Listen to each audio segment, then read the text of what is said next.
माहौल बन जाता है, खेल है जीवन। उठा के बंदूक, एक बच्चा ले आया, उसको किसी बच्चे से टक्कर होगी, झगड़ा वगड़ा हुआ होगा, उन्होंने कहा वो खेल समझ लिया, उसने थलातर जो मिला उसको मारता चला गया, उसके लिए वो खेल था। क्या कहते हैं, बच्चों में कोमल पक्ष जो था, जो उसका जो डेलिकेट पार्ट था, वो ख़त्म होता जा रहा है और वो बच्चे जो हैं हिंसा उसमें चीज़ें जो है बढ़ती जा रही हैं। मोबाइल के अंदर कर रहे होते वही हमें बाहर करना थोड़ा आसान लगने लगता है, गोली चलाना ये सब करना।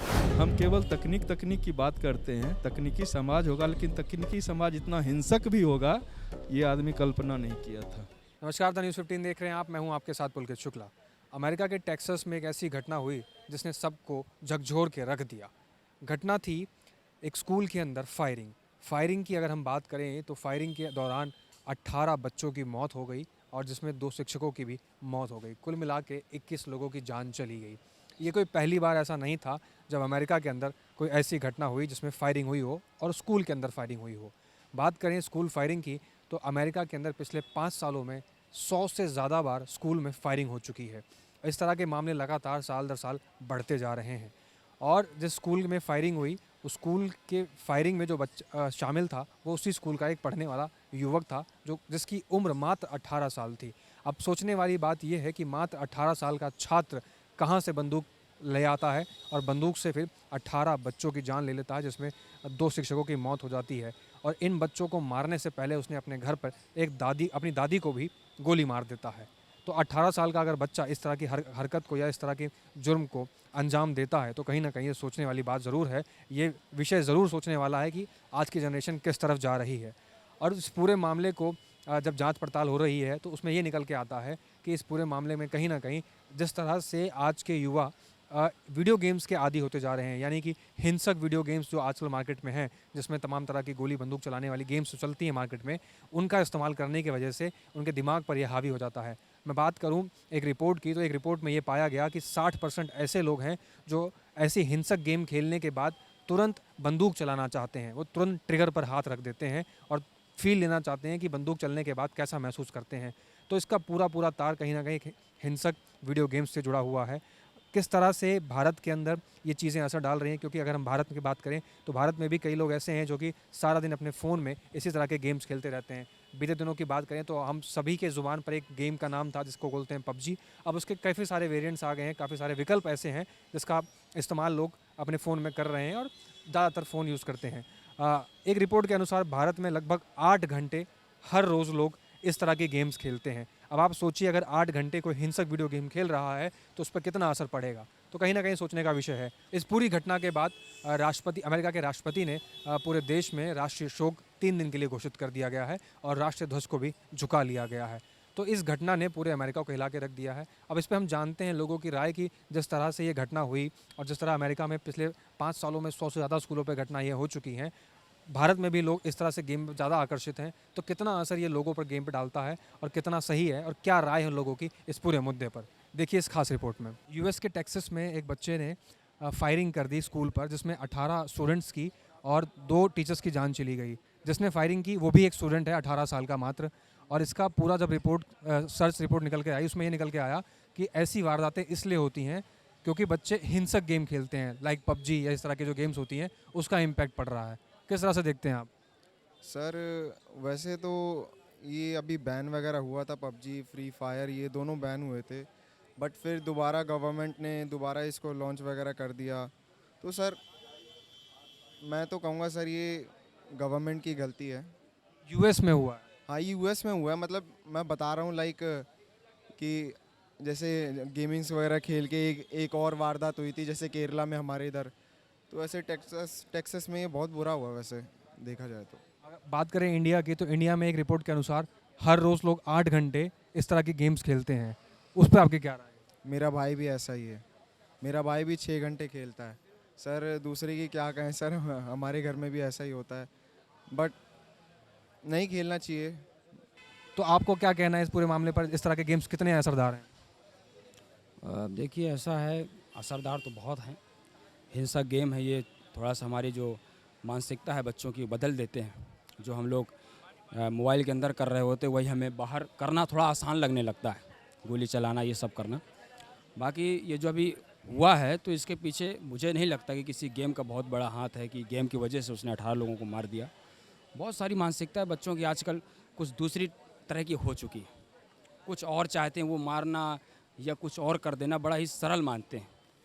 तो हालांकि हाँ, गेम का तो इफ़ेक्ट हमारी सोसाइटी में ज़्यादा ही ज़्यादा है, उसके बारे में तो नहीं कहा जा सकता।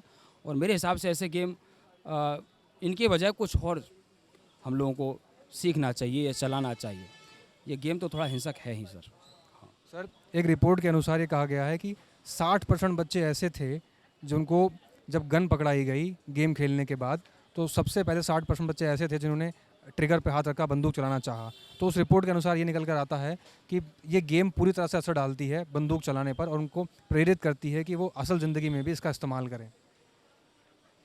बिल्कुल, ये तो बात सही है, क्योंकि अभी इस समय ना कि जो यूएस में हुआ वो तो हुआ ही, बाकी अगर हम पूरी अपने होल सोसाइटी की बात करें तो थोड़ा सा जो हमारे पेरेंट्स लोग हैं या हम लोग हैं, थोड़ा सा बच्चों को उस रास्ते पर नहीं ले जा पा रहे हैं जहाँ पर हमें ले जाना चाहिए। एक्चुअल में उनको हम फ्री छूट दे रहे हैं कुछ भी करने की, कुछ भी समझने, कुछ भी। हम लोग सोचते हैं ठीक है, फ्री माइंड के बच्चे होने चाहिए, अपने हिसाब से उनको कदम उठाने चाहिए, तो कहीं ना कहीं वो कदम गलत भी उठा रहे हैं। तो जो आपने कहा कि रिपोर्ट में 7% लोगों ने, बच्चों ने ट्रिगर में हाथ रखा, तो ये एक बहुत ही मेरे हिसाब से तो आने वाले समय के लिए बहुत ही घातक चीज़ है। मेरा अपना मानना है कि जब से ये ऑनलाइन का जो वो शुरू हुआ दौर, उसमें जो निगेटिव चीज़ें हैं और जो साइकोलॉजिकल प्रेशर है उसमें बच्चे ज़्यादा जी रहे हैं। और इसमें जो है हमारे समाज में जो कुछ महसूस किया जा रहा है कि बच्चे जो हैं, बच्चे में जिस तरीके की के भाव इंटरनेट के थ्रू भरे जा रहे हैं, तो उसके जो उसमें एक क्या कहते हैं, बच्चों में एक कोमल पक्ष जो था, जो उसका जो डेलिकेट पार्ट था, वो ख़त्म होता जा रहा है। और वो बच्चे जो हैं हिंसा उसमें चीज़ें जो है बढ़ती जा रही हैं। और इसलिए जो है उसमें ये देखना पड़ेगा कि जो साइकोलॉजी है, जो बच्चे की साइकोलॉजी है, उस साइकोलॉजी में ये कहाँ से आ रहा है, ये चीज़ें कैसे उसमें उत्पन्न हो रही हैं। और वो कहीं ना कहीं जो है उसके लिए हमारा जो इस तरीके का जो तकनीकी पक्ष जो तकनीकी हमारा जो समाज है, जो समाज का जो तकनीकी पहलू है, जिसको कि हमने मानवीय पक्ष से ज़्यादा उसको हम उसमें विशिष्टता महत्व दे दिया है, तो उस चीज़ पे हमको गौर से देखना होगा। और मैं चूँकि एक प्रोफेसर हूँ, तो मैं ये समझता हूँ कि जो है बच्चों को किस तरीके की चीज़, किस तरीके से उसको जोड़ने का काम नहीं हो रहा है। बच्चों को जो है एक तरीके से बच्चों में जो है मानसिक जहर भरा जा रहा है। और इसमें जो फ्रॉड है, जो ये चीज़ें ऑनलाइन में और ज़्यादा बढ़ गई है। और ये जो है ऑनलाइन में इस तरीके की चीज़ें बढ़ी हैं कि आदमी जो है, बच्चे जो हैं बहुत ज़्यादा समय से ज़्यादा चतुर हो गए हैं, समय से ज़्यादा वो सीख गए हैं।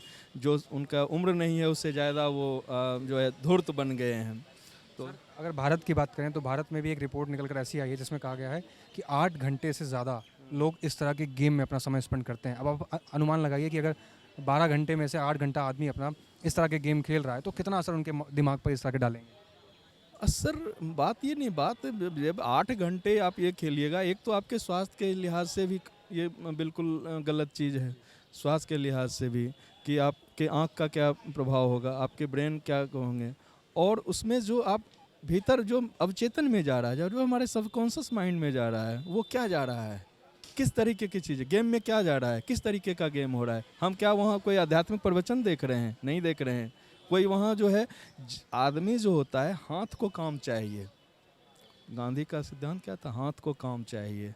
और जब काम नहीं होगा, हम काम केवल जो है उंगलियों पे होगा, तो आप जो है ब्रेन का गेम होगा, केवल दिमाग। तो इसलिए भारत में हृदय और मानसिक दोनों का संतुलन देखा गया है। ऐसा नहीं कि आप जो है केवल ब्रेन गेम खेलते रहिए, तो ब्रेन जब होगा तो यही सब होगा। सर, आपने कहा कि हाथ को काम चाहिए, जब हाथ पे कीबोर्ड होगा तो इस तरह से, तो कहीं ना कहीं तकनीक को भी तो बढ़ाना अनिवार्य है। चीज़ों को आसान करता है तकनीक चीज़ों का आसान करता है, लेकिन तकनीक चीज़ों पे मतलब आपके जो है तकनीक का एक संतुलित पक्ष होना चाहिए। हो क्या रहा है कि जो तकनीक जो है हमारे जीवन पे हावी होता जा रहा है। आदमी पे कम भरोसा करते हैं, तकनीक पे ज़्यादा भरोसा करते हैं, जबकि तकनीक भी एक समय के बाद बहुत भरोसेमंद नहीं रहता है। आज तकनीक जो है, जितने भी आप तकनीक देखिएगा, वो तकनीक जो है क्या, सारे तकनीक जो है सारे कंप्यूटर के वो जो है भरोसेमंद हैं। उससे तो सबसे ज़्यादा फ्रॉड तो उसी से निकल के आ रहा है। आप उस पहलू को क्यों नहीं देखते हैं? तकनीक के उस पहलू को देखिए, और कि वो तकनीक के लिए कितना हमारे सोसाइटी के लिए ज़रूरी है। हम केवल तकनीक की बात करते हैं, तकनीकी समाज होगा, लेकिन तकनीकी समाज इतना हिंसक भी होगा, ये आदमी कल्पना नहीं किया था। तो कहीं ना कहीं आप देख रहे हैं कि लोगों का मानना यही है कि जिस तरह से तकनीक बढ़ती जा रही है और लोग तकनीक पर या टेक्नोलॉजी पर निर्भर हो गए हैं, नए नए गैजेट्स पे लोग नई नई चीज़ें देखते हैं, तो वो सब चीज़ें कहीं ना कहीं दिमाग पे असर डालती हैं। किसी भी चीज़ का इस्तेमाल किसी सीमा तक सही साबित होता है, अगर सीमा से पार कोई चीज़ चली जाए तो वो घातक साबित होती है। उसी का नतीजा कहीं ना कहीं ये टेक्सास में जो फायरिंग हुई वो निकल कर आई है। और टेक्सास में, जैसे हमने आपको पहले भी बताया, कोई पहली बार ये अमेरिका में ऐसी कोई घटना नहीं है। इससे पहले भी लगातार ये घटनाएं होती रही हैं और पिछले 5 सालों में 100 से ज़्यादा बार ऐसी घटनाएं हो चुकी हैं, जिसके अंदर सीधा सीधा हाथ इस तरह की गेम्स का था और इस तरह की घटनाएं लगातार निकल कर सामने आती हैं। और लोगों से जानेंगे किस तरह से इस घटनाओं को देख रहे हैं और भारत में लोग इस चीज़ को लेकर कितने जागरूक हैं। सवालों का सिलसिला लगातार जारी है। कुछ और लोगों से जानते हैं कि किस तरह से इस पूरे मुद्दे को देखते हैं। सर, टेक्सास में फायरिंग हुई, आपने देखा, करीब 21 लोगों की जान चली गई, जिसमें 18 बच्चे थे, 2 टीचर्स थे। एक रिपोर्ट के अनुसार बच्चों को एक गेम खिलाई गई, गेम के बाद उनको गन पकड़ाई गई, तो उसमें 60% बच्चे ऐसे थे जिन्होंने गोली चलाना सबसे ज़्यादा ज़रूरी समझा और सबसे ज़्यादा उनको उसमें मज़ा आया। 40% बच्चों ने गन नहीं चलाई। तो कहीं ना कहीं इस सर्वे से ये मालूम होता है कि जो हिंसक वीडियो गेम्स होते हैं, जैसे पबजी है या तमाम तरह की ऐसी गेम्स हैं, उनकी वजह से इस तरह की घटनाएं हो रही हैं। क्या कहना चाहिए? ऐसा है क्योंकि बच्चों को ना तो ट्रेनिंग कराई गई है कभी, ना कुछ। वो मोबाइल को बिल्कुल रियल समझते हैं कि रियल में कि ये खेल है। ना वो खेल नहीं है, बंदूक एक हथियार होता है। हथियार एक दुश्मन पे यूज किया जाता है, ना कि बच्चों पे या पब्लिक पे। उनको नॉलेज होता नहीं, ना उन्होंने कभी ट्रेनिंग करी। जो ट्रेनिंग करता है उसे पता होता है कि हथियार की पावर क्या है, उसकी रेंज क्या है, उसमें किस तरीके से चलता है, सब कुछ पता। पर बच्चों को एक तो अमेरिका में हथियार आराम से मिल जाता है, हर घर में हथियार है। जैसे कहीं भी जाओ, किसी देश में हथियार है, सबसे ज़्यादा अमेरिका में, क्योंकि अमेरिका वर्ल्ड में नंबर 1 हथियार बनाने वाली कंपनियाँ वहीं हैं। अमेरिका में पॉपुलेशन से ज़्यादा हथियार। हाँ, अमेरिका में पॉपुलेशन हथियार है, इस कारण वहाँ हथियार आम चीज़ है। और बच्चे जब गेम देखते हैं, देखते देखते उनके दिमाग में ऐसा माहौल बन जाता है, खेल है जीवन। उठा के बंदूक, एक बच्चा ले आया, उसको किसी बच्चे से टक्कर होगी, झगड़ा वगड़ा हुआ होगा, उन्होंने कहा वो खेल समझ लिया, उसने थड़ातड़ जो मिला उसको मारता चला गया। उसके लिए वो खेल था, पर बंदूक तो अपना काम कर रही थी, क्योंकि हथियार पहचानता नहीं। हथियार का काम होता है जिसके हाथ में उसी का होता है। वो उस टाइम वो एक वीडियो गेम नहीं हो रहा, वो रियल में है। सर, इस पूरे गंभीर मुद्दे पर, क्योंकि 18 बच्चों की जान जाना एक गंभीर विषय है, इस पूरे मुद्दे पर अमेरिका के राष्ट्रपति ने राष्ट्रीय शोक घोषित किया है 3 दिन का, और राष्ट्रीय ध्वज को भी गिरा दिया गया है। अब इसी मुद्दे पर अगर हम भारत में बात करें तो भारत में लगभग 8 घंटे लोग रोज़ाना इस तरह के गेम में अपना समय देते हैं। किस तरह से देखते हैं भारत के इस सिनेरियो को? और भारत में भी ऐसी घटनाएं पहले हो चुकी हैं, कई तरह के गेम सोशल मीडिया पे, डिजिटल मीडिया पे इस तरह से थी, जिसकी वजह से जान जा चुकी है लोगों की। यहाँ पे तो फिर भी हथियार एक बाप के पास रहता है, वो कंट्रोल में रखता है, इसलिए यहाँ पे जल्दी गोली कोई नहीं चलाता। ऐसे यूपी स्टेट, बिहार स्टेट, वहाँ पे तो घरों घरों बंदूकें हैं, वहाँ तो चल सकती है। और ये मुझे तो लगता है कि हमें तो, हमारी सरकार को गेम पे पाबंदी लगानी चाहिए कि इस तरह गेम जो अमेरिका में हुआ वो हिंदुस्तान में भी ना हो। सिर्फ बैन लगाने से क्या ये चीज़ें समझ में, क्योंकि एक गेम पे बैन लगता है तो दूसरा विकल्प आ जाता है, दूसरे पे बैन लगता है तो तीसरा विकल्प आता है। इस तरह के कई सारे विकल्प ऐसे मार्केट में आपको मिल जाएंगे जो इस तरह के गेम्स प्रोवाइड करते हैं। जो सरकार पे और माँ बाप को ध्यान रखना चाहिए बच्चों का, कि इस तरीके की हरकतें ना हो, ना हथियार इस तरीके के बच्चों के हाथ में आए। देखिए, मेरा मानना है कि सिर्फ गेम खेलने से इस तरह की कार्रवाई नहीं हो सकती है। इसके पीछे मुझे जो लगता है कि कहीं न कहीं जो सोशलाइजेशन का प्रोसेस है, चाहे हिंदुस्तान के कॉन्टेक्स्ट में हम ज़्यादा अच्छे से बात कर पाएंगे कि अब हम किस तरह की चीज़ें बना रहे हैं, बच्चों को किस तरह से परवरिश दे रहे हैं।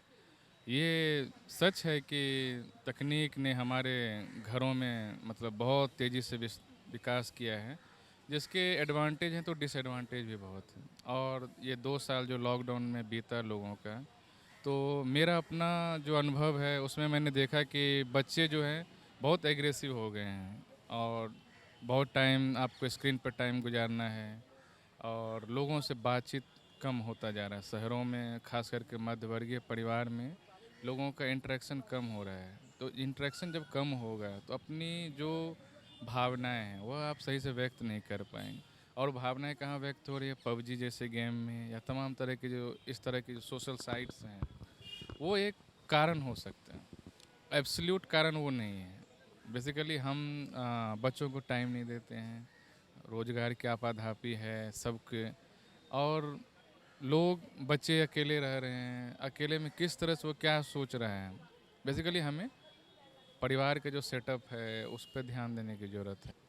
तो देखा आपने, लोगों की अपनी अपनी राय थी, लेकिन जिस तरह से लोगों ने इस विषय को गंभीरता से लिया, कहीं ना कहीं ये तारीफ़ के काबिल था। क्योंकि जिस तरह से आज हम सभी लोग कहीं ना कहीं हर सेकंड हर मिनट अपने गैजेट से जुड़े हुए हैं, और ना केवल सिर्फ गैजेट से जुड़े हुए हैं, उस गैजेट्स के इस्तेमाल पे जो भी हमारे दिमाग पर असर पड़ता है, उसके रिजल्ट्स हम आम ज़िंदगी के ऊपर देखने को मिल सकते हैं।